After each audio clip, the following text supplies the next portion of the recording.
All right, everybody, we got another nice, cumulative, well thought out, involved FRQ. So let's take a look at the U.S. economy that is currently in a recession and it's short in equilibrium. And we're going to start with a Phillips curve. So we're going to do the long run and short run Phillips curve. So our LRPC is vertical at the natural rate, and our SRPC, short run Phillips curve, is downward. We've got unemployment, and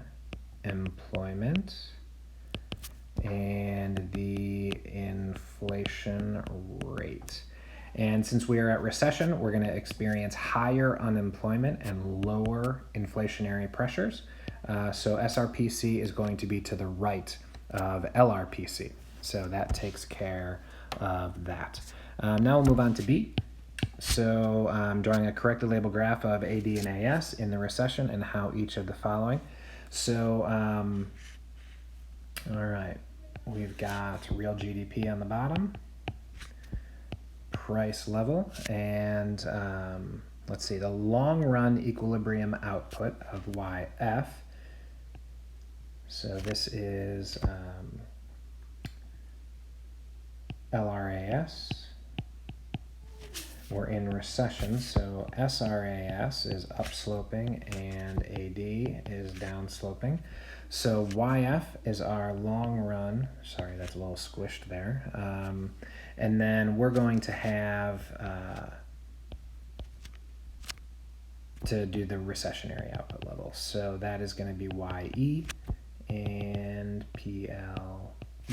Okay, so, if we were at equilibrium, then this dot would be along the LRAS line. But since we're in recession, it is to the left, showing a GDP gap.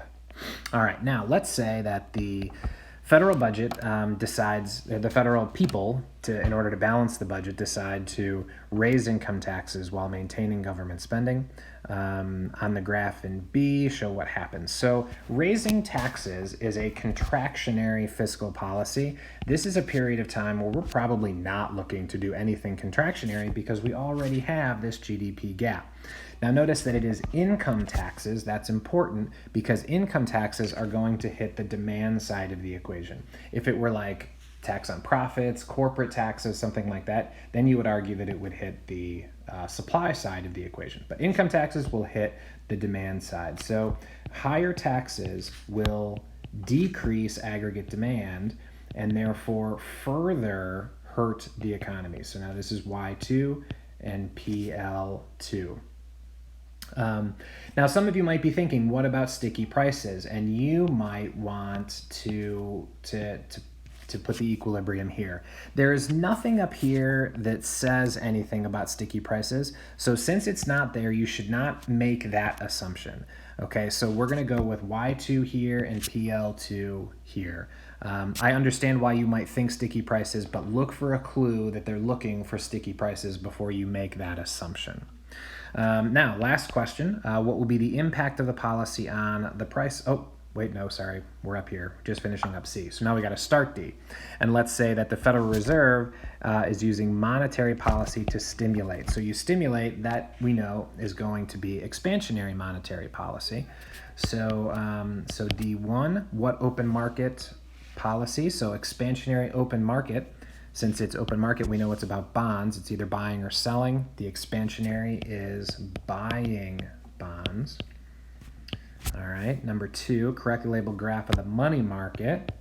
So our money market has Q money and then the interest rate here. So the supply of money is vertical, where the Fed sets it. Demand for money is downsloping. By buying bonds, M, the supply of money, is going to increase, and thus interest rates will fall. Okay, so that's going to show what happens to nominal interest rates. The last, part 3, what will the impact of the policy on the price level be? So our price level, PL, will rise because AD will shift to the right because IG and interest rate sensitive C will increase. So basically anything expansionary is going to stimulate the demand side, and we're going to see this here where aggregate demand shifts back to the right. So instead, so that's what we're going to see. We're going to see all of this kind of stuff where we have a rightward shift, and that's going to put upward price pressure.